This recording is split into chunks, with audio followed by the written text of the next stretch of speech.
Première lettre de Paul aux chrétiens de Thessalonique. Chapitre 1. Moi, Paul, avec Silas et Timothée, j'écris à l'église de Thessalonique qui appartient à Dieu le Père et au Seigneur Jésus-Christ. Que Dieu vous bénisse et vous donne la paix. Sans cesse, nous remercions Dieu pour vous tous et nous disons vos noms dans nos prières. Devant Dieu notre Père, nous nous souvenons toujours de vous. Oui, votre foi est active. Votre amour vous fait agir et votre espérance en notre Seigneur Jésus-Christ est solide. Frères et sœurs chrétiens, nous le savons, Dieu vous aime et il vous a choisi pour être à lui.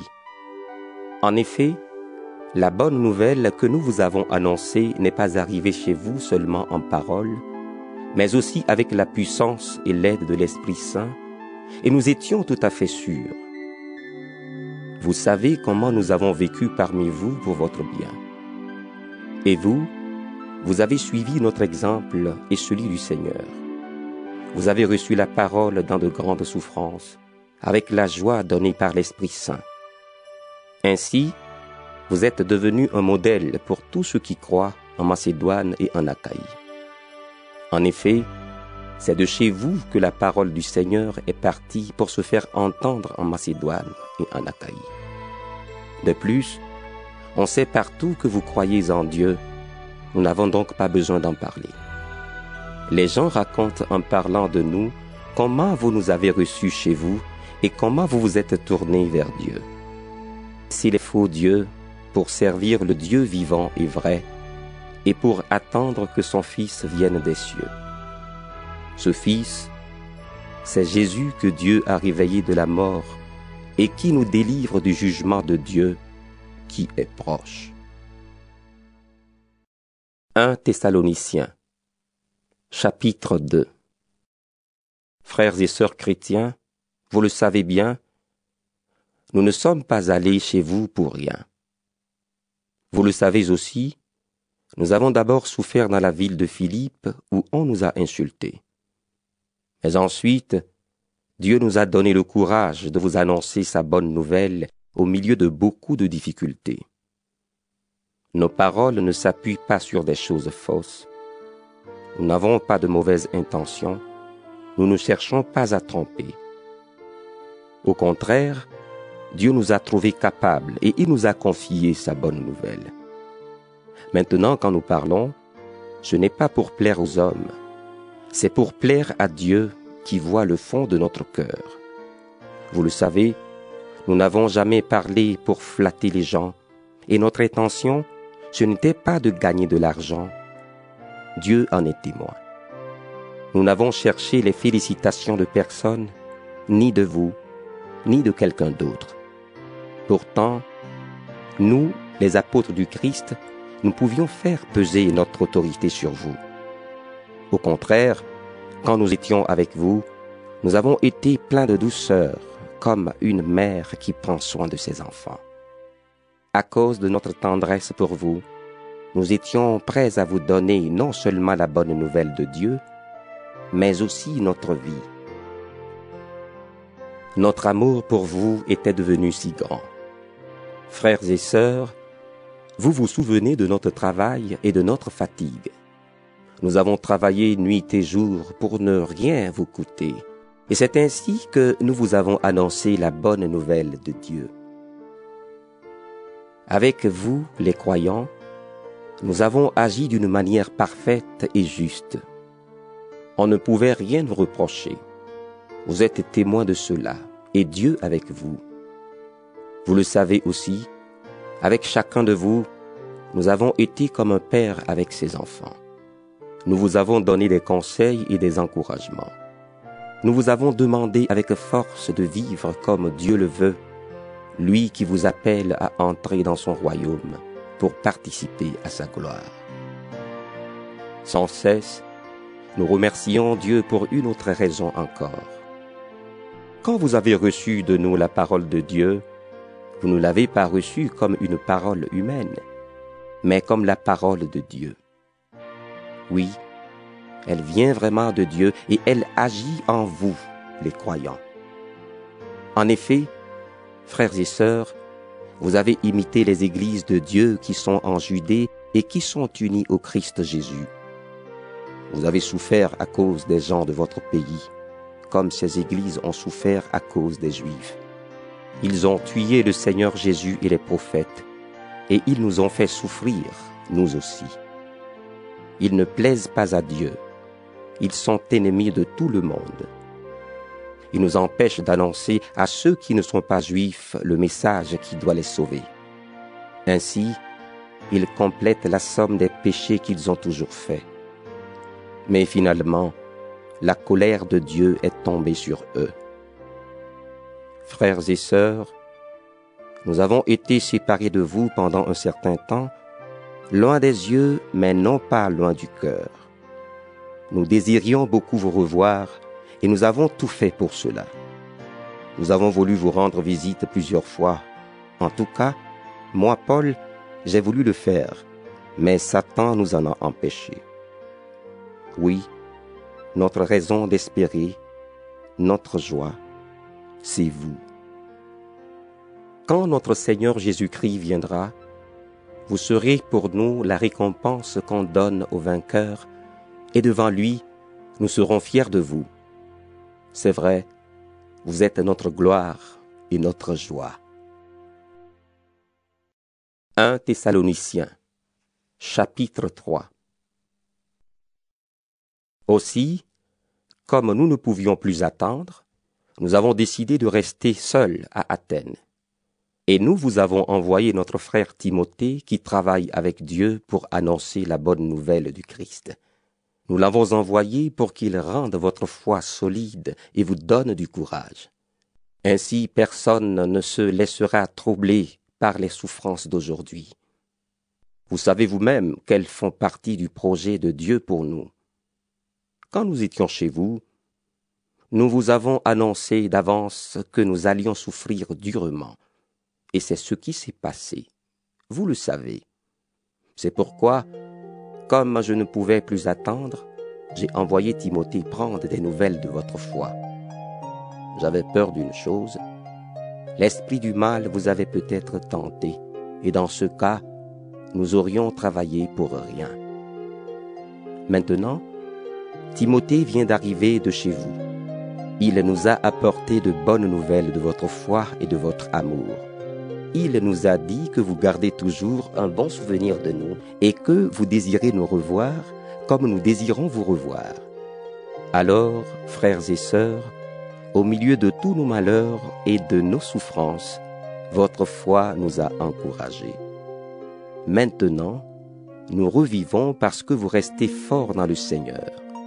Comment remercier Dieu pour vous à cause de la grande joie que vous nous donnez devant lui? Nuit et jour, voici ce que nous lui demandons avec force.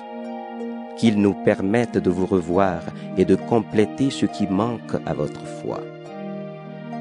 Que Dieu lui-même, notre Père et notre Seigneur Jésus-Christ, nous ouvre la route pour aller jusqu'à vous. Que le Seigneur fasse grandir de plus en plus l'amour que vous avez les uns pour les autres et pour tous. Que cet amour ressemble à notre amour pour vous. Ainsi le Seigneur remplira vos cœurs de sa force. Et quand notre Seigneur Jésus viendra avec tous ceux qui lui appartiennent, vous serez saints devant Dieu, notre Père, et on ne pourra rien vous reprocher. 1 Thessaloniciens, chapitre 4. Frères et sœurs chrétiens, vous avez appris de nous comment vous devez vivre pour plaire à Dieu, et c'est bien de cette façon que vous vivez. Mais faites encore des progrès. Nous vous demandons et nous vous conseillons cela au nom du Seigneur Jésus. En effet, vous connaissez les conseils que nous vous avons donnés de la part du Seigneur Jésus. Ce que Dieu veut, c'est que vous soyez entièrement à lui. Ne couchez pas avec n'importe qui. Chacun de vous doit bien choisir sa femme pour mener une vie digne de respect qui plaît à Dieu. Ne vous laissez pas entraîner par les mauvais désirs, comme les autres qui ne connaissent pas Dieu. À ce sujet, personne ne doit faire de tort à sa sœur ou à son frère chrétien, ni les tromper. Le Seigneur punit tout cela, nous l'avons déjà dit et redit. En effet, Dieu ne nous a pas appelés à vivre n'importe comment, mais à vivre pour lui. C'est pourquoi celui qui rejette ses conseils ne rejette pas un homme. C'est Dieu qui le rejette, lui qui vous donne son Esprit Saint. D'autre part, vous n'avez pas besoin qu'on vous écrive sur l'amour entre frères et sœurs chrétiens.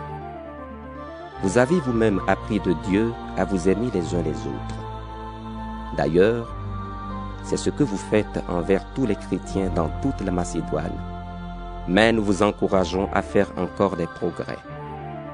Cherchez à vivre en paix. Occupez-vous de vos affaires, travaillez de vos mains comme nous vous l'avons demandé. Alors ceux qui ne sont pas chrétiens respecteront votre façon de vivre. De plus, vous ne dépendrez pas des autres. Frères et sœurs, nous voulons vous faire connaître la vérité au sujet des morts. Ainsi, vous ne serez pas tristes comme les autres qui n'ont aucune espérance. Nous croyons que Jésus est mort et qu'il s'est relevé de la mort. Donc, de la même façon, ceux qui sont morts avec Jésus en croyant en lui, Dieu les réunira à Jésus. Oui, voici ce que nous disons d'après une parole du Seigneur. Nous qui serons encore vivants quand le Seigneur viendra, nous ne passerons pas avant ceux qui sont morts. On entendra un signal, la voix du chef des anges, le son de la trompette de Dieu. Alors le Seigneur lui-même descendra du ciel. Ceux qui sont morts en croyant au Christ se relèveront de la mort les premiers. Ensuite, nous qui serons encore vivants, nous serons emportés ensemble avec eux sur les nuages en montant vers le Seigneur pour le rencontrer. Et ainsi, nous serons avec le Seigneur pour toujours. Alors, encouragez-vous les uns les autres avec ces paroles. 1 Thessaloniciens, chapitre 5.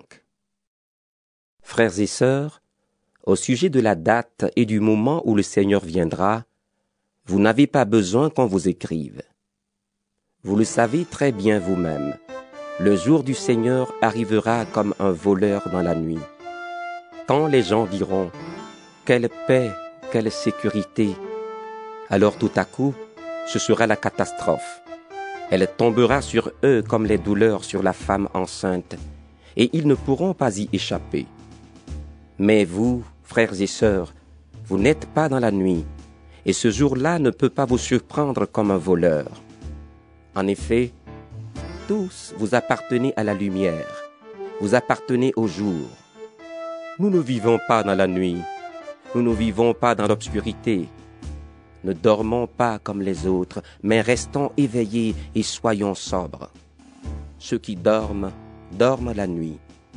Ceux qui boivent trop, boivent la nuit. Mais nous appartenons au jour, alors soyons sobres. Prenons la foi et l'amour comme vêtements de combat. Mettons comme casque l'espérance d'être sauvés. Dieu ne nous a pas appelés pour nous juger, mais pour que nous obtenions le salut par notre Seigneur Jésus-Christ. Jésus est mort pour nous, afin que, vivants ou morts, nous vivions unis à lui. Alors, encouragez-vous les uns les autres et construisez la communauté comme vous le faites déjà. Frères et sœurs, nous vous demandons ceci. Respectez ceux qui travaillent parmi vous comme responsables. Le Seigneur vous les a donnés pour vous conseiller. Montrez-leur beaucoup de respect et d'amour à cause de ce qu'ils font. Soyez en paix entre vous. Frères et sœurs, nous vous demandons encore ceci. Faites des reproches aux paresseux. Donnez du courage à ceux qui n'en ont pas beaucoup. Soutenez les faibles. Soyez patients envers tous. Attention, personne ne doit rendre le mal pour le mal. Mais cherchez toujours à faire le bien entre vous et avec tous. Soyez toujours joyeux. Priez sans cesse. Remerciez Dieu en toute occasion. Voilà ce qu'il attend de vous qui êtes unis au Christ Jésus. N'empêchez pas l'Esprit Saint d'agir, ne méprisez pas les paroles des prophètes. Examinez tout avec soin et retenez ce qui est bon. Évitez le mal sous toutes ses formes. Que le Dieu de la paix lui-même vous fasse vivre totalement pour lui. Qu'il garde toute votre personne, votre esprit, votre âme et votre corps. Alors on ne pourra rien vous reprocher quand notre Seigneur Jésus-Christ viendra. Celui qui vous a appelé est fidèle. Il fera tout cela. Frères et sœurs, priez pour nous. Saluez tous les chrétiens en les embrassant comme des frères et des sœurs. Je vous le demande au nom du Seigneur. Lisez cette lettre à tous les chrétiens. Que l'amour de notre Seigneur Jésus-Christ soit avec vous.